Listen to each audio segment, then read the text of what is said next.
Hey, it's Mark again, and today I'm going to be working on this novelty grandfather clock. They're only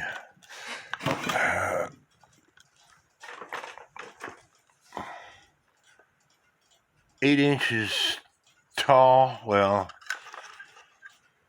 about 7.5 inches tall by 2.5 inches wide and 1.5 inches in depth.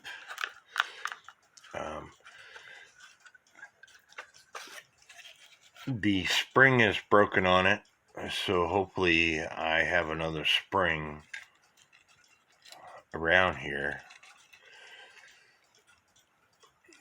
So first thing I need to do is figure out how to get this movement out.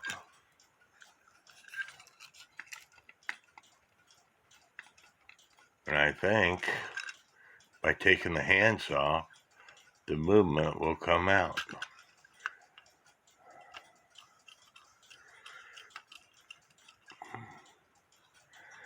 The hands look like they are pressed on there.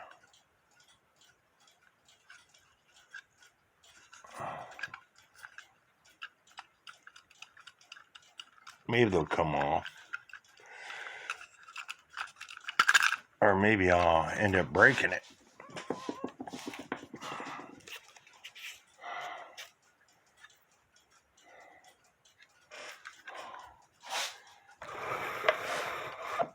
Move this camera to the side so I can see what I'm doing.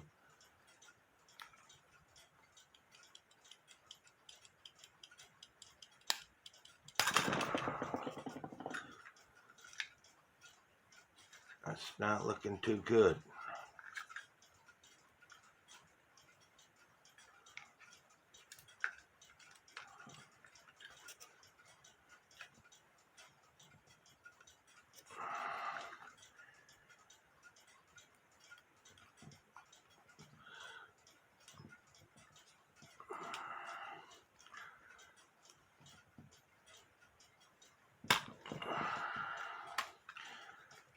Being a novelty clock, they weren't made to be worked on.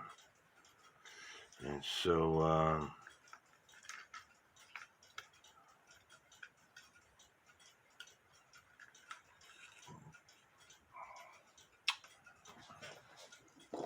let's try my dikes, see if I can get underneath that.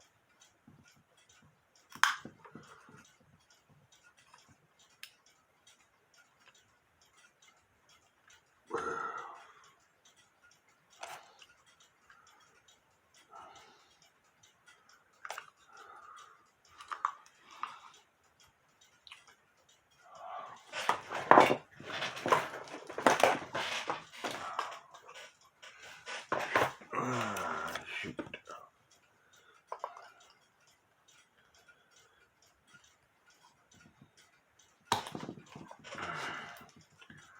No.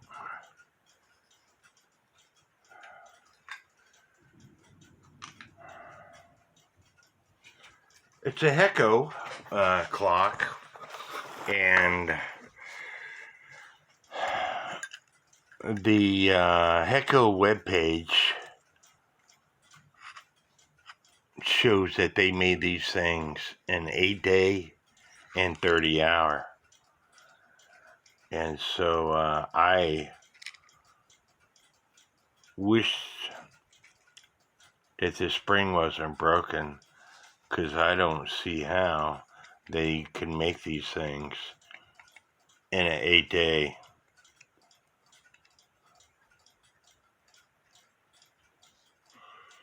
But let me see if I can get the hands off camera. I'm probably going to break it, but so be it. The clock was free. Well, I ended up destroying the hands, and I still can't figure out how to take this piece right here off. But to get to the movement, there are two screws to take the movement out. At least there were.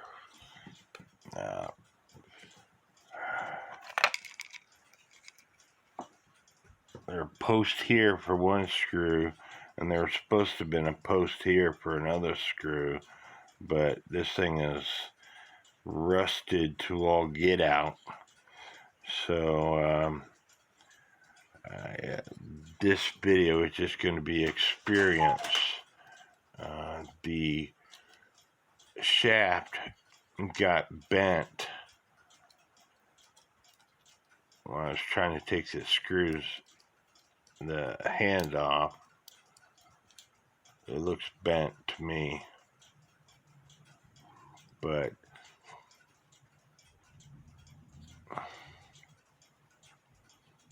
maybe I can repair this. I don't know. But the case is a little bit damaged here. They were cheap clock. Little door down at the bottom. But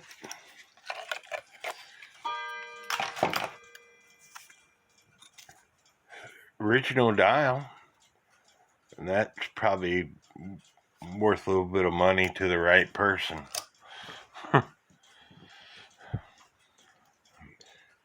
But I'm going to take this thing apart and clean it, and I don't know if I have a spring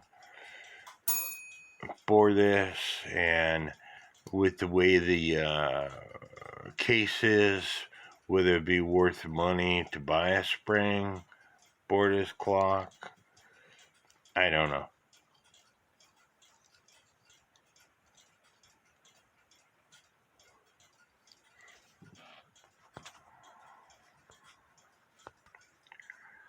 I got the plate off. It was fun to do, and the gears are all rusted up.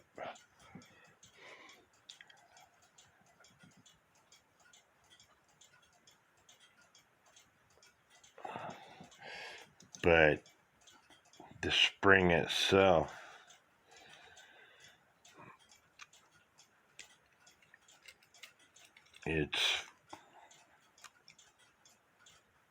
I don't know whether I have another spring for that or not.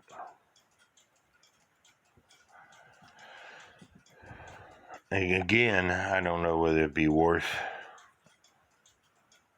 repairing. I do have some bunch of parts that I got from an auction. Maybe it might have a spring in there.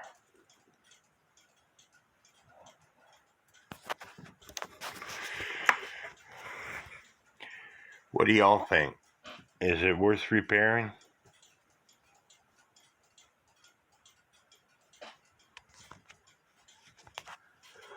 Now this is taken from clockhistory.com catalog. This is the HECO 1950 catalog, and it says miniature grandfather pendulum clock in various light colors with hand-painted floral decoration with safety cabinet for key.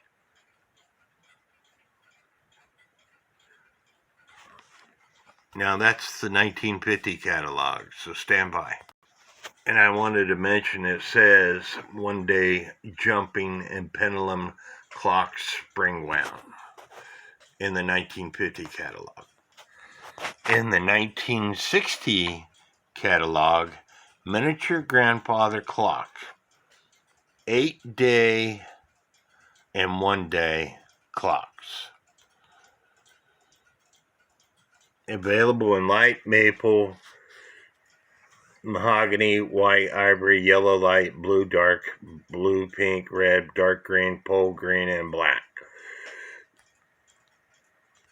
I don't see how they can have an 8-day miniature clock like that when all the other ones that I've seen are 1-day clocks or 30-hour clocks. So,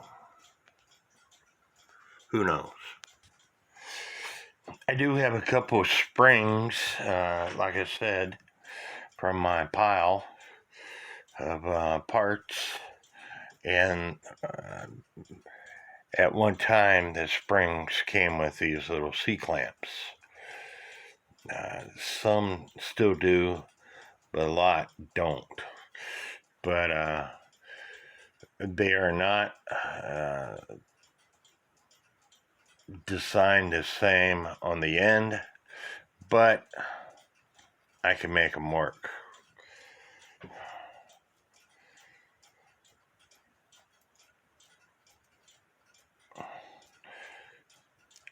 This one here is a little bit too wide for the spring, and so this one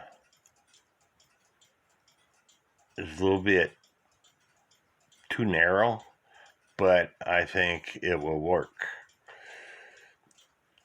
The proper way to determine what your spring size is to get the width and the measurement, the length of the spring.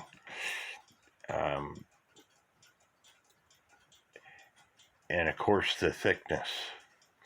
But in this case, I'm going to put this spring in this clock. I just have to make the loop, which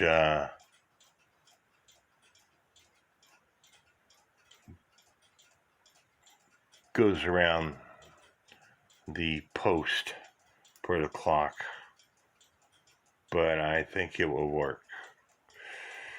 I think this spring might work, but it might be too wide. So either one I think would work. And so I do have a spring.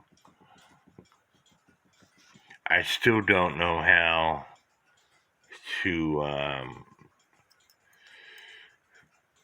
get that little piece off for the minute hand. Hopefully after it's out of my cleaner, I could get it off. But the parts are in the cleaner right now, and I'm not going to do too much to this case. I will add some glue to it while the parts are in the cleaner. It's still missing that one arbor for the because remember I told you it took 2 screws, but I think with what I got we'll work something out. Well, the parts are out of the cleaner. You ever go to the store and you're like, look at something, you're like, man, I need that, or I'm gonna need that, or something tells you to buy something. Well, I was in Walmart the other day and saw these, and the bristles in these brushes don't stand very well. So anyway, I'm gonna clean these plates up with these brushes.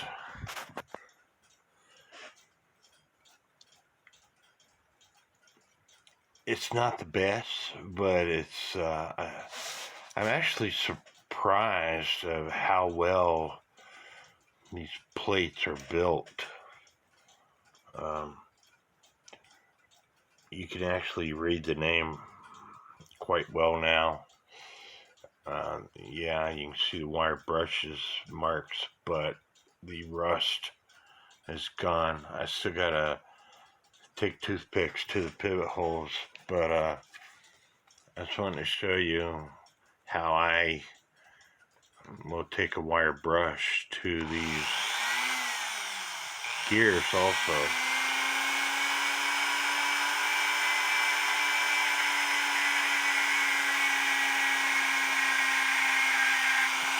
You hold it close enough, it'll start spinning, but you have to, you might want to wear gloves. I don't have a lot of feelings in my hands. That's why I can do a lot of stuff that some people think I'm crazy for. But I got carpal tunnel in both my hands, so it takes away the feelings also.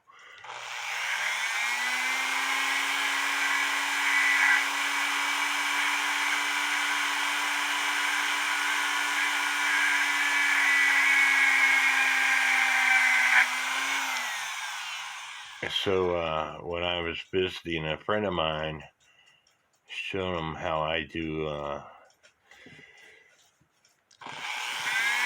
Dremel work, he thought I was nuts because I can do this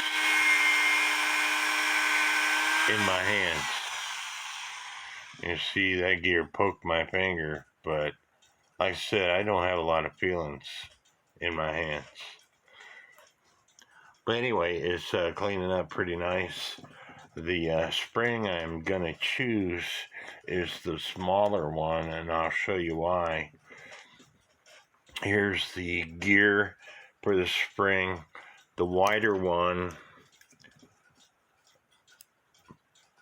doesn't show the tip of the arbor, so that's why I'm going to choose this gear, because it shows the tip of the arbor. Okay, so now you're wondering, how do I bend this spring? Well, I guarantee you, if I bent it right now, it's going to break in half because it's hardened steel. So what you have to do is heat it up and let it soften. I'm going to take a torch to this, and I'm going to heat it up, and then I'm going to let it cool down. If I were to show you on this spring, bend this in half, it breaks. But if I was to heat this up and soften it, it will not break like that. So that's what I'm doing next. In fact, if you take a coiled spring such as this and start heating it up and get it cherry red, it'll actually look like it's melting, because it will come uncoiled. So you have to be careful and heating it up to prevent it from coming uncoiled too much. And after I bend it, after it cools down, it'll be soft metal, and then I could bend it to form this, and then I have to heat it up again and quench it in water to harden it back up. Here I have it bent in, and I think that will work for the purpose designed.